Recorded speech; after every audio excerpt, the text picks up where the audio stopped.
Innal hamdalillah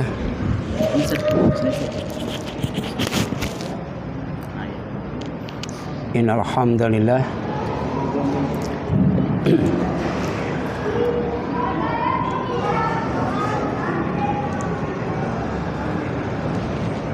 Bismillahirrahmanirrahim. Assalamualaikum warahmatullahi wabarakatuh.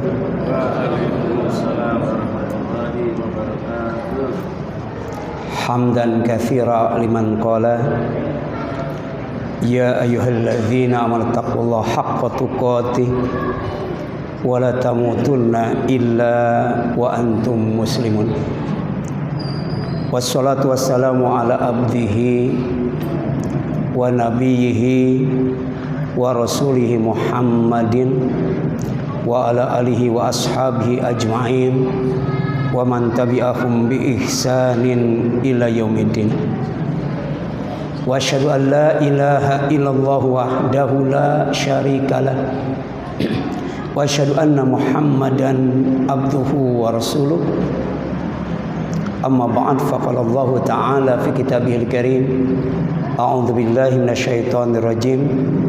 Ya ayyuhalladzina amanu taqullaha wa qulu qawlan sadida yuslih lakum a'malakum wa yaghfir lakum dzunubakum wa may yuti'illaha wa rasulahu faqad faza fawzan 'azima. Ikhwat iman, ikhwan fillah, jamaah salat maghrib, silaturahim dan thalabul ilmi Masjid As-Solihin yang dirahmati dan dimuliakan oleh Allah Subhanahu wa taala.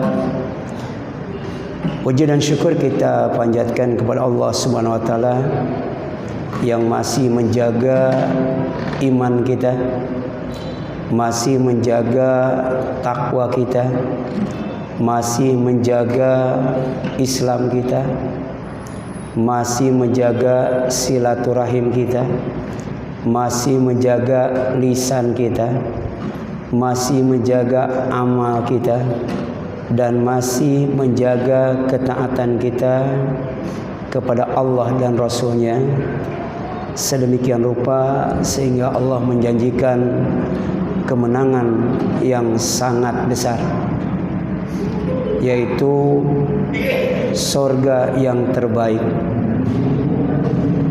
dan surga yang tertinggi, yaitu surga Aden. Berbicara tentang ketaatan, ternyata selain manusia juga itu taat kepada Allah. Bahkan semestinya taat kepada Allah. Misalnya ketika langit terbelah, itu adalah bukti ketaatan langit kepada Allah, dan semestinya memang langit itu taat kepada Allah. Demikian pula ketika bumi diratakan dan mengeluarkan, melemparkan, memuntahkan semua isinya sampai kosong, itu juga karena ketaatan kepada Allah dan kemestian untuk taat kepadanya. Dan itu Allah jelaskan di dalam surat Al-Insyiqaq. A'udzu billahi minasyaitonir rajim. Bismillahirrahmanirrahim. Idzas samaa'u syaqqat. Apabila langit telah terbelah. Wa adzinat li rabbiha wa huqqat. Dan langit itu tunduk, patuh dan taat kepada Rabb-Nya, yaitu Allah. Wa huqqat, dan memang semestinya dia taat kepada Allah, karena Allah itu Rabb-Nya, Allah itu Khaliq-Nya, penciptanya, Allah itu Hafidz-Nya, penjaganya, dan Allah itu Mudabbir-Nya, yang mengaturnya.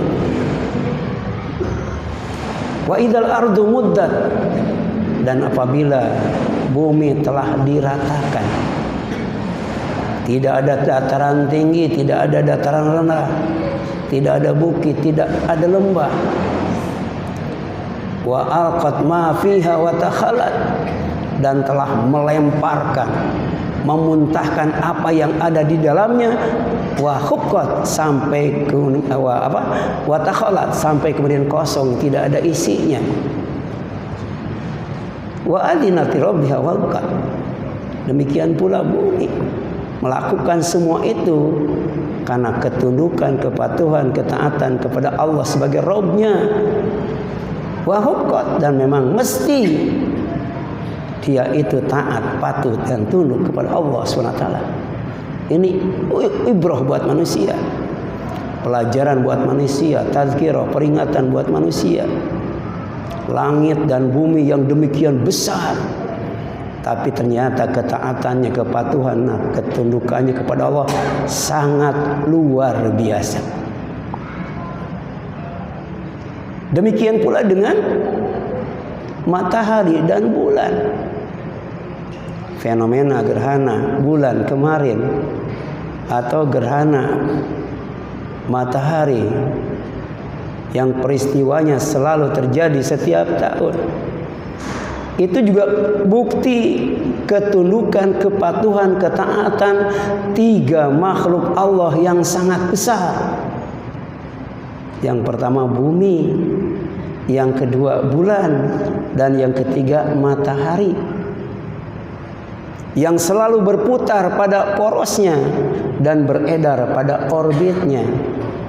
Jadi selama matahari, bulan, dan bumi berputar pada porosnya dan kemudian beredar pada orbitnya, maka selama itulah setiap tahun akan terjadi peristiwa gerhana, baik gerhana bulan maupun gerhana matahari.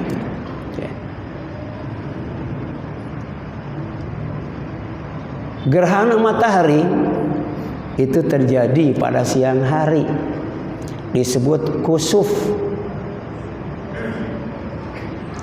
Pada saat cahaya matahari yang menyinari bumi terhalang oleh bulan. Posisinya matahari, bulan, bumi. Dilihat dari segi gravitasi, matahari menarik bulan, bumi menarik bulan. Jadi saling tarik menarik. Itu kusuf. Berbeda dengan gerhana bulan. Gerhana bulan itu disebut khusuf. Pada saat matahari menyinari bulan kemudian terhalang oleh bumi. Peristiwanya terjadi pada malam hari. Matahari menarik bumi, bumi menarik bulan. Kira-kira mana yang lebih berbahaya? Mana yang punya potensi bencana? Apakah gerhana bulan atau gerhana matahari? Kalau gerhana matahari, bumi menarik bulan, matahari menarik bulan, tarik menarik. Sementara ketika peristiwa gerhana bulan yang disebut khusuf, bumi ada di tengah-tengah antara matahari dan bulan. Ya. Matahari menarik bumi, bumi menarik bulan. Khusuf itu fi'il madinya, kata kerja. Ya, pastennya itu adalah khosafa. Dan ini ada kaitannya dengan kiamat kubro. Ya, kaitannya dengan kiamat kubro, cara Allah membuat hambanya takut. Ketika melihat gerhana, jangan dijadikan tontonan, dijadikan tontonan. Ketika melihat gerhana, harus siap, siaga, dan waspada. Karena punya potensi bukan hanya bencana biasa, tapi kiamat kubro. Dan itu disebutkan dalam surat Al-Qiyamah. Surat Al-Qiyamah. Mulai ayat 6 sampai ayat 12 itu. Ya. Kiamat kubro itu kehancuran alam semesta. Kita sebagai orang yang beriman, jangankan mengalami kiamat kubro, melihatnya saja, menyaksikannya saja, jangan sampai.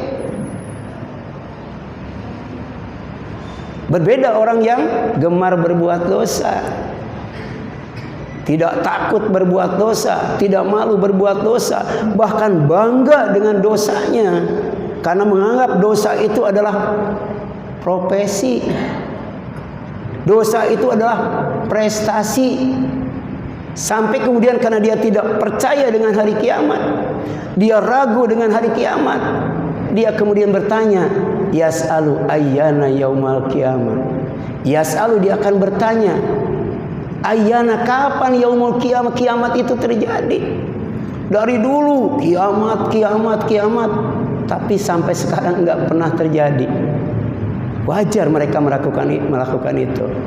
Wajar mereka bertanya seperti itu. Kenapa? Pertama, tidak percaya dengan yang namanya kiamat. Yang kedua, meragukan yang namanya kiamat, bahkan mendustakan kiamat itu sendiri. Balil insanu liyab juro amama, sampai terang-terangan berbuat dosa dan maksiat, tidak malu lagi. Coba kita lihat ya di YouTube yang sekarang banyak sekali formatnya. Ya, ada snack video, ada hello, ada TikTok, ya. Itu yang namanya wanita sudah tidak malu lagi, tidak takut lagi, ya, memamerkan lekuk tubuhnya dengan goyang yang sekarang terkenal pargoy, ya. Itu ditonton oleh jutaan orang. Kalau cuma di pasar, di tempat ramai, berapa orang yang nonton? Dosanya sebanyak itu yang dia dapat. Tapi kalau sudah di-upload ke medsos, itu bukan jutaan, bisa ratusan juta itu. Bayangkan bagaimana mempertanggungjawabkan di hadapan Allah. Mereka melakukan itu tidak takut lagi, tidak malu lagi, bahkan bangga. Ya, ketika banyak yang nonton, banyak subscribernya tuh, luar biasa itu. Ya. Yas'alu, dia bertanya, ayyana yaumul qiyamah, kapan kiamat itu? Jadi dalam waktu yang sama dia juga tidak tahu apa sebenarnya kiamat. Kalau tahu dia tidak akan bertanya tentang kapan itu kiamat. Karena kiamat itu sejatinya faida barikal basar, apabila pandangan mata sudah terbelalak, ketakutkan, ya. Jadi jangankan mengalaminya, menyaksikannya saja takut, panik, ya. Sampai digambarkan bagaimana, ya, akibat dari rasa takut ketika kiamat itu terjadi, padahal cuman melihat saja. Fa kaifa tattaquna in kafartum yauma yaj'alul wildana shiba. Bagaimana kalian bisa menyelamatkan diri? Jadi jangankan menyelamatkan orang lain, menyelamatkan diri pun tidak akan bisa. Fa kaifa tattaquna in kafartum, jika kalian kufur, tidak beriman, yauman, kepada suatu hari, yaj'alul wildana shiba, yang akan menjadikan anak kecil dalam waktu sekejap tiba-tiba beruban, rambutnya berubah jadi putih semua. Padahal kalau normal dari anak kecil sampai tua saja itu perlu waktu puluhan tahun.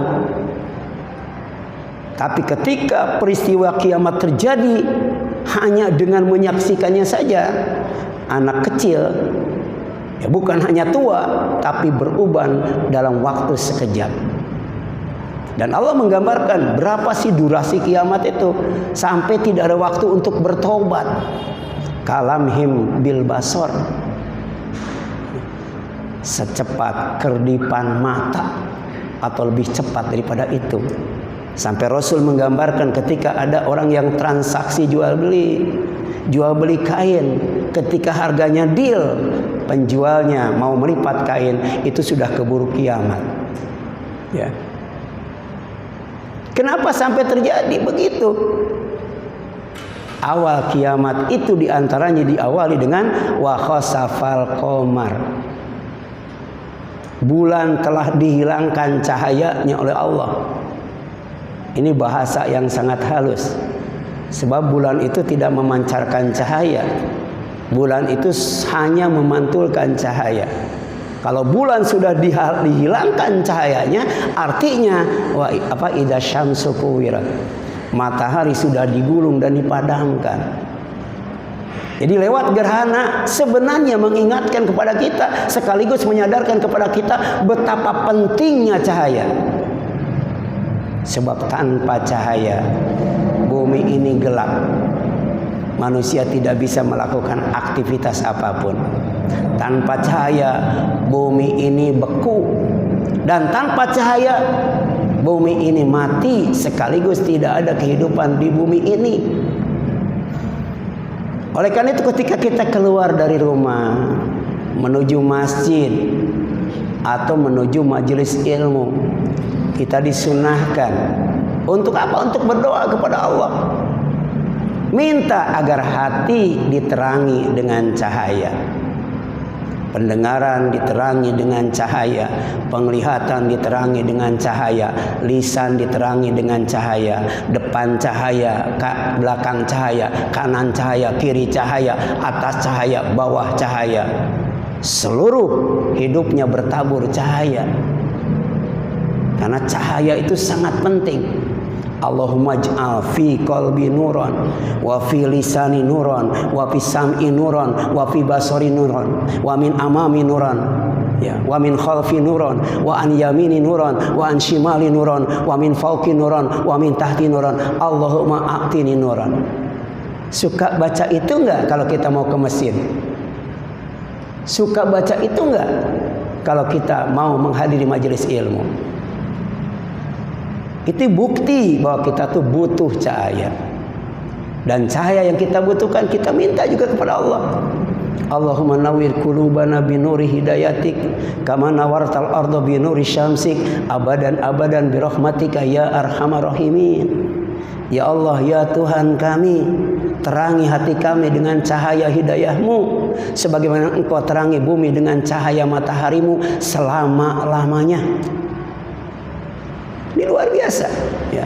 Jadi tanpa cahaya mati yang namanya hati, gelap yang namanya hati, beku yang namanya hati.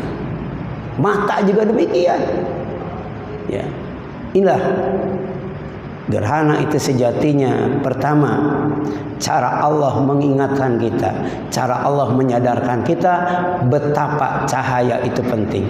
Tapi dalam waktu yang sama gerhana juga mengingatkan dan menyadar kita. Ya, Allah menyadarkan dan mengingatkan kita bahwa salah satu cara Allah membuat hambanya takut ya adalah dengan fenomena alam. Angin itu kan bermanfaat buat kita, bersahabat dengan kita. Ini kipas angin tidak ada manfaatnya, sia-sia kalau tidak ada angin ya. Sampai sejuk kita tuh ada karena ada angin. AC juga demikian. Tukang sate nggak bisa kerja kalau tidak ada angin ya. Tapi kemudian ada satu bangsa yang oleh Allah dibinasakan dengan angin. Wa ama adun fa'uliki birihin sorosorin atiyah sahoroha alaiha sab'alayali wa thamaniyata ayamin. Sampai fahal taro min bakia. Tidak ada seorang pun yang luput, tidak ada satu orang pun yang hidup dan selamat ketika kaum Ad itu dibinasakan oleh Allah dengan angin yang berhembus kencang tapi bersuhu sangat dingin sekali. Berhembusnya 7 malam 8 hari. Bayangkan itu dengan angin. Jadi angin itu punya potensi untuk menimbulkan bencana yang merupakan azab Allah sebagai bentuk kemurkaan Allah kepada manusia yang tidak mau taat kepada aturannya ya. Demikian pula dengan air. Bayangkan ya. Orang tidak mungkin hidup tanpa air. Bahkan dalam Al-Quran disebutkan air itu sumber kehidupan. Semua yang hidup dijadikan dari air. Dan air itu sumber rizki. Allah turunkan dari langit. Kemudian hidup, bumi jadi hidup. Menumbuhkan berbagai macam buah-buahan. Tanpa air tidak akan ada buah-buahan ya. Kita bisa minum tanpa makan, betul kan? Ya. Tapi bisa nggak makan tanpa minum? Makanya di pengajian cukup air minum saja. Ya, air minum. Iya, iya. Nggak ada bakwan doang minum, air minumnya nggak ada. Ya. Jadi pasti minum ada walaupun tidak ada makan. Ya. Sebab tidak mungkin makan tanpa minum. Yang bagus apa tuh? Minum sambil makan. Minum dan makan itu yang bagus itu. Tapi rata-rata di majelis ilmu itu cuma minum doang gitu ya. Itu pun buat ustadz doang, yang lainnya enggak. Ya. Padahal minum itu pertama sumber kehidupan, yang kedua sumber rizki. Tapi ternyata ada orang yang dibinasakan dengan air, namanya Fir'aun itu. Ya. Itu ngaku Tuhan, melakukan tindakan sang sewena-wena, ya, memperbudak Bani Israel, tapi kemudian matinya dengan air diamuk gelombang laut itu, ya. Apalagi dengan api, ya. Puncaknya azab Allah itu dengan api yang bernama nar. Dan orang yang beriman diperintahkan untuk menjaga dirinya dan keluarganya dari api neraka yang dijaga oleh malaikat yang punya sifat keras, kasar itu. Ya, sementara api itu sendiri nyalanya dengan manusia dan batu. Ya. Ya. Jadi jangankan dengan api, dengan angin saja mati, dengan air saja mati, ya. Luar biasa, ya. Allah mengingatkan kepada kita dengan yang namanya fenomena alam. Dan oleh karena itu Ibnu Hajar Al-Asqalani dalam kitab Bulughul Maram ketika menjelaskan tentang sholat gerhana, ya, Rasul menyuruh ketika melihat gerhana itu di samping sholat juga adalah berdoa. Dan doanya, ya, sebenarnya bukan doa ketika melihat gerhana, tapi doa ketika menyaksikan angin ribut. Tapi karena sama-sama fenomena alam yang punya potensi bencana, punya potensi azab Allah, maka doa itu dipakai untuk ketika melihat gerhana. Allahumma ij'alha rahmatan wa la taj'alha azaban. Ya Allah, jangan Engkau jadikan gerhana atau angin ribut dan fenomena alam lainnya, ya, sebagai azab Engkau, tapi jadikan sebagai rahmat Engkau. Makanya salah satu makalah yang saya share itu adalah gerhana awal kiamat kubro. Sebab kiamat kubro itu bisa diawali dengan gerhana, tapi bisa juga diawali dengan ditiupnya sangkakala malaikat Israfil. Fa idza nufikha fi suri nafatu wahida wa khumilatil ardu wal jibalu fadukkatu dakata wahida. Ya, fadzalika yaumidzi apa? Yaumul waqi'ah. Wa ansyaqqatis sama fa hiya yaumidzi wahiyah. Apabila tiupan sangkakala malaikat Israfil ditiup satu kali, dampaknya luar biasa. Gunung-gunung tercabut, bumi terangkat, dibenturkan satu kali. Itulah peristiwa kiamat. Waktu itu tidak hanya berhenti sampai di sana. Langit yang tinggi, langit yang kokoh, langit yang luas tiba-tiba menjadi rapuh, lemah, kemudian ambruk. Ya. Bayangkan, itu kalau diawali dengan tiupan sangkakala. Ya. Ada juga diawali dengan langit terbelah, langit retak itu. Menggunakan kalimat apa? Idas sama'un fatarat, idas sama'un syaqqat itu. Dampaknya bukan langit saja yang terbelah, tapi bintang-bintang bertabrakan, bintang-bintang berjatuhan. Itu diawali dengan terbelahnya langit. Tapi bisa jadi diawalinya itu dengan apa? Ya, dengan ditabraknya bumi dengan benda asing. Ya. Sehingga terjadi goncangan yang sangat dahsyat, gempa bumi yang tidak bisa diukur dengan skala Richter, ya, Al-Qari'ah itu. Jadi ada benda yang nabrak bumi itu, sehingga idza zulzilatil ardu zilzala, bumi digoncangkan dengan segoncang-goncangnya. Wa akhrajatil ardu athqalaha, bumi mengeluarkan benda-benda berat, bukan hanya berat apanya timbangannya, tapi juga berat nilainya, ya.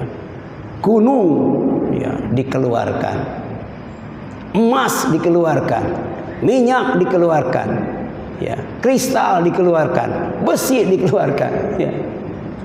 Jadi besi, minyak, emas, ya, yang sekarang ditambang itu belum seberapa.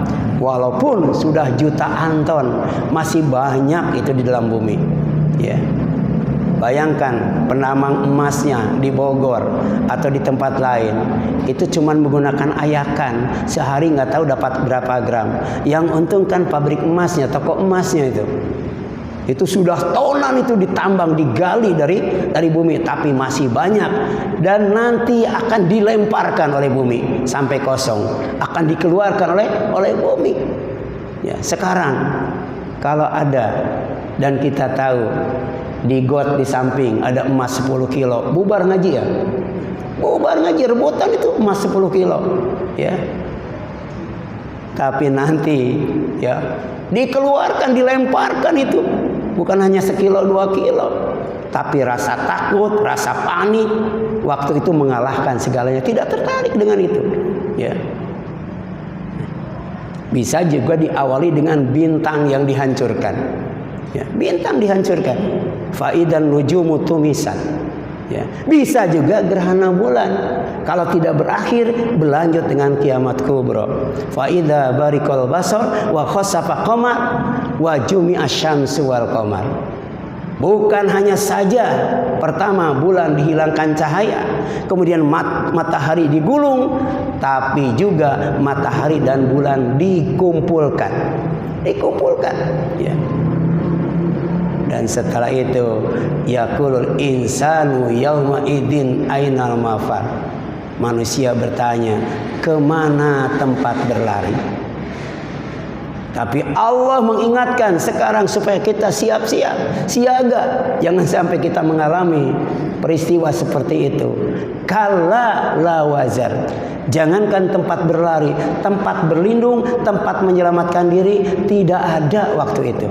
Jadi pada waktu peristiwa kiamat, Allah tidak menyediakan tempat berlari, tidak menyediakan tempat berlindung, tidak menyediakan tempat menyelamatkan diri. Ila rabbika yauma idzinil mustaqar. Hanya kepada Allah Rabb kamu, tempat yang paling aman, paling nyaman, ya, untuk menyelamatkan diri. Oleh karena itu ketika terjadi yang namanya gerhana, jangan ditonton, cukup dilihat. Dilihat dengan mata atau dilihat dengan ilmu, ya. Dilihat dengan mata ketika langit terang, dilihat dengan ilmu ketika langit terhalang mendung. Sebab kemarin waktu hari Selasa itu ada beberapa masjid yang membatalkan sholat gerhana. Kenapa? Karena tidak melihat, ya. Tidak ada sunnah dari Rasul, ya, kalau tidak melihat gerhana dengan mata telanjang itu kemudian sholat gerhana dibatalkan, tidak ada, ya. Dia dikiasannya ke hilal. Kalau hilal kan digenapkan 30 hari. Jadi malam ini kalau tidak melihat gerhana, besok sholat gerhana kan gitu, ya. Tapi kan kalau hilal tuh jangankan ketika terhalang mendung, ketika langit cerah pun belum tentu bisa dilihat. Tapi ketika gerhana, kalau langit cerah terlihat nggak? Terlihat itu. Karena ketika bulan purnama itu ada, ya, di beberapa masjid kemarin yang tidak melaksanakan sholat gerhana. Padahal ternyata gerhana yang terjadi sekitar 1 jam, begitu selesai kita keluar, langit sudah cerah, gerhana masih ada itu. Ya, gerhana masih ada, ya. Jadi melihat itu bisa dengan ilmu, bisa juga dengan mata. Jadi ada ainul yakin, ada ilmu yakin, ada hakul yakin, ya. Itulah pentingnya, ya, ngaji, ya, supaya kita tidak salah kaprah dalam menyikapi, ya, diantaranya adalah gerhana, ya. Kemudian yang selanjutnya, ya, ketika terjadi gerhana, sekali lagi jangan ditonton, tapi dilihat sampai yakin gerhana itu ada. Yakin dengan mata atau yakin dengan ilmu hisab, ilmu falak, ya. Setelah itu apa kata Rasul? Fa idza ra'aitum dzalika fad'ullah. Berdoa kepada Allah. Ya, wa kabbiru, takbir. Wa shollu, salat. watasodaku dan sodako. Jadi setelah melihat sebentar, ya, dalam hadis riwayat Bukhari dari Aisyah radhiyallahu anha, itu pernah terjadi gerhana matahari. Rasul bergegas menuju masjid, kemudian melaksanakan sholat berjamaah bersama para sahabat. Ya, sampai kemudian gerhana matahari waktu itu terang kembali. Ya, kenapa? Yang dibacanya surat Al-Baqarah. Ya, surat Al-Baqarah itu kalau dibaca berapa menit? Iya. Jadi begitu selesai sholat gerhana, nah, selesai sholat gerhana itu gerhana sudah selesai. Ya.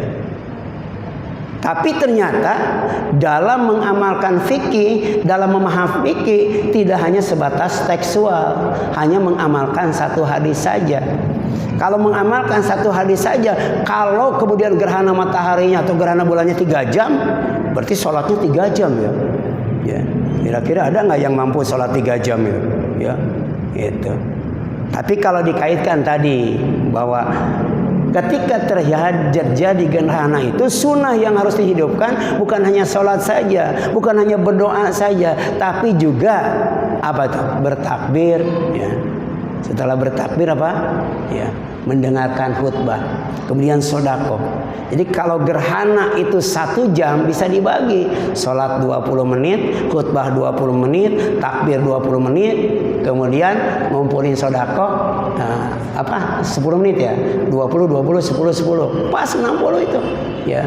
Di sela-sela itu kita berdoa supaya gerhana itu tidak jadi bencana, tapi jadi rahmat Allah Subhanahu wa ta'ala. Kenapa ketika gerhana itu bergegas menuju masjid? Karena masjid itu rumah Allah. Rumah Allah itu menjanjikan apa? Kasih sayang Allah, menjanjikan karunia Allah, menjanjikan hidayah Allah. Insya Allah bahagia, aman, selamat dan sukses itu. Kalau orang mendapatkan hidayah Allah, baca surat Al-Baqarah dan surat Toha itu. Ya.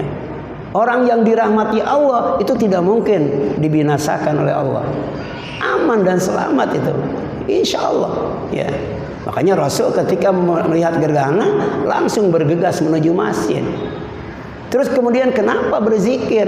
Kenapa bertakbir? Bertahlil, bertahmid?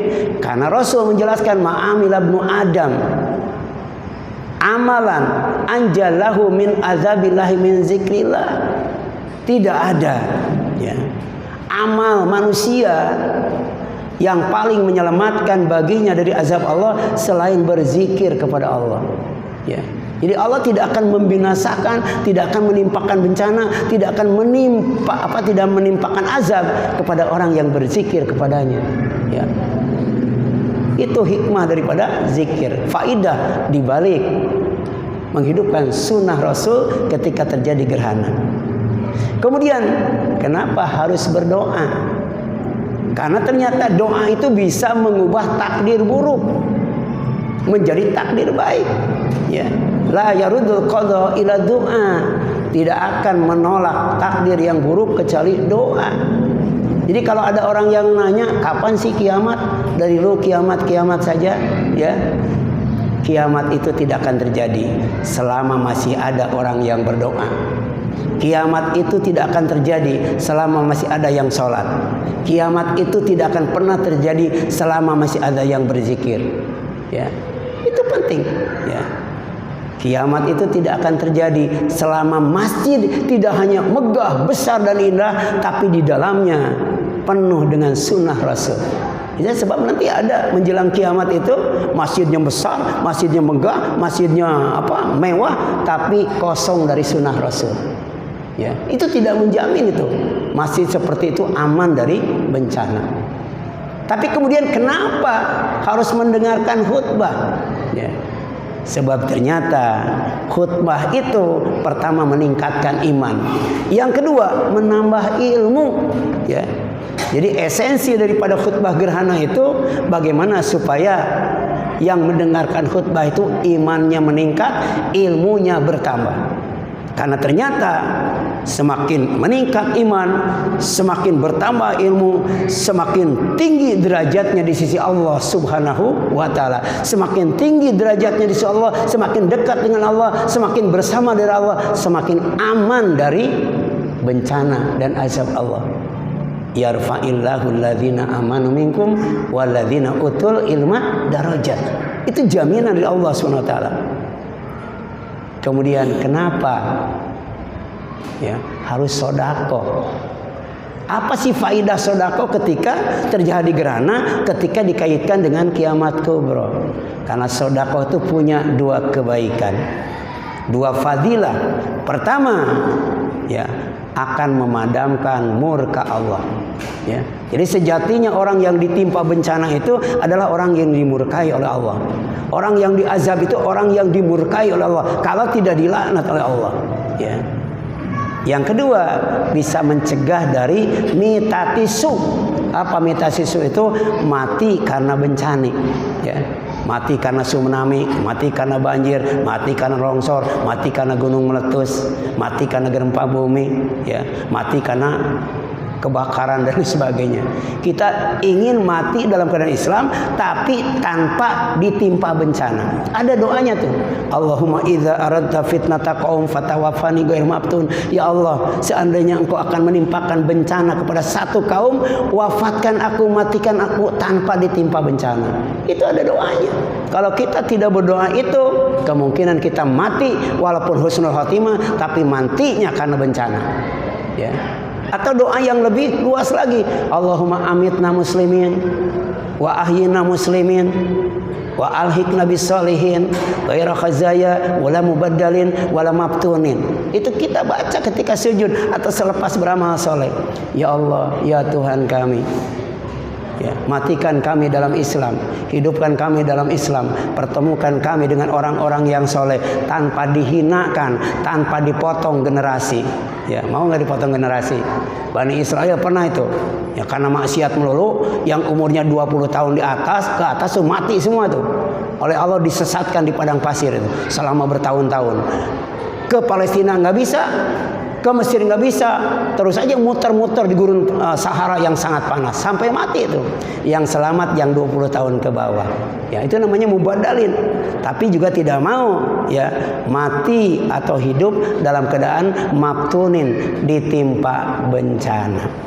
Kemudian kenapa harus sholat? Sholat sebagai bagian daripada sunnah Rasul.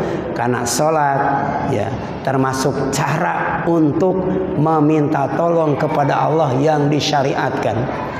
Dan ini perintahnya diawali dengan ya ayyuhalladzina amanu. Perintah Allah khusus kepada orang yang beriman. Ya ayyuhalladzina amanu ista'inu bisabri wassalah wa innaha lakabiratun illa alal khashiin. Ya ayyuhalladzina amanu ista'inu bisabri wassalah innallaha ma'as sabirin. Wahai orang yang beriman, minta tolonglah kepada Allah dengan sabar dan salat. Sesungguhnya Allah bersama orang yang sabar. Ketika Allah mengisahkan tentang perang Badar, ya kaum muslimin dia beriman kepada Allah, bertakwa kepada Allah, ketika minta tolong kepada Allah, Allah kirim 3.000 malaikat. Tetapi ketika dia bertakwa kepada Allah, beriman kepada Allah dan bersabar dengan sabar yang indah, Allah mengirim 5.000 malaikat. Jadi sabar itu mengundang kekuatan, mendatangkan kekuatan dari Allah Subhanahu wa taala. Bahkan wajazahum bima sabaru jannata wa harira. Kalau kita bisa bersabar dalam hidup ini, insya Allah Allah akan balas dengan 2 kebaikan.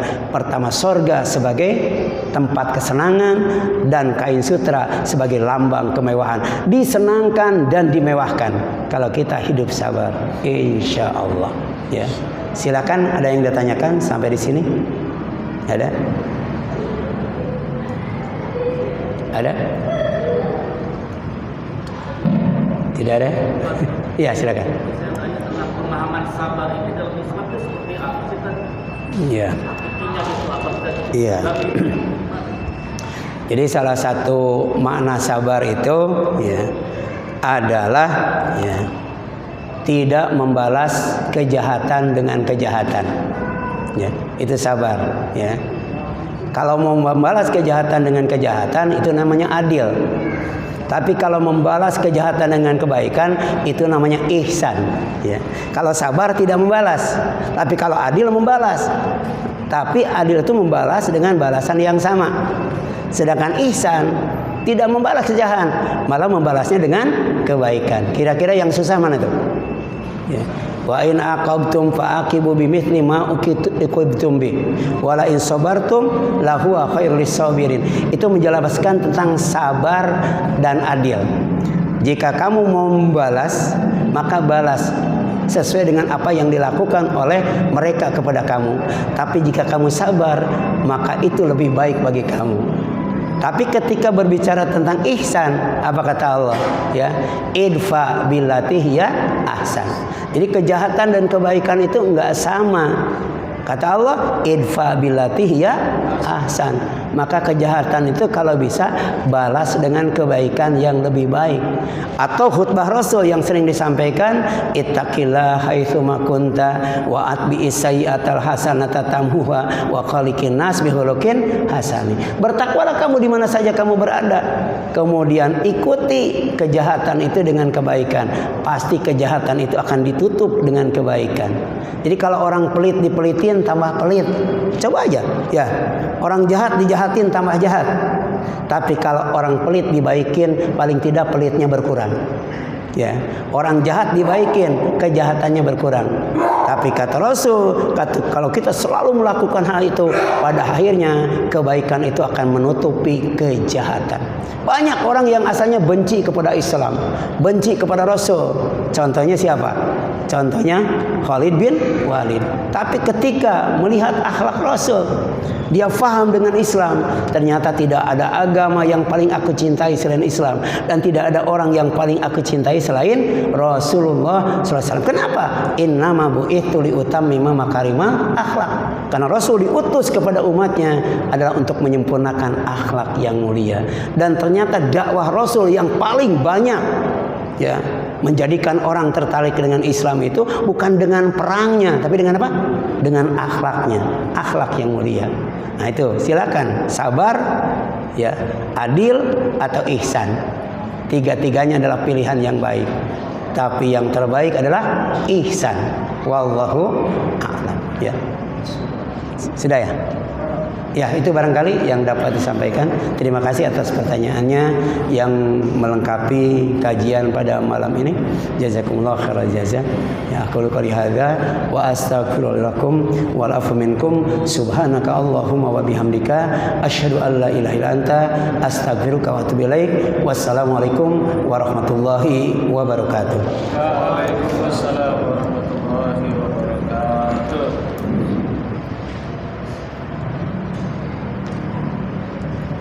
Allah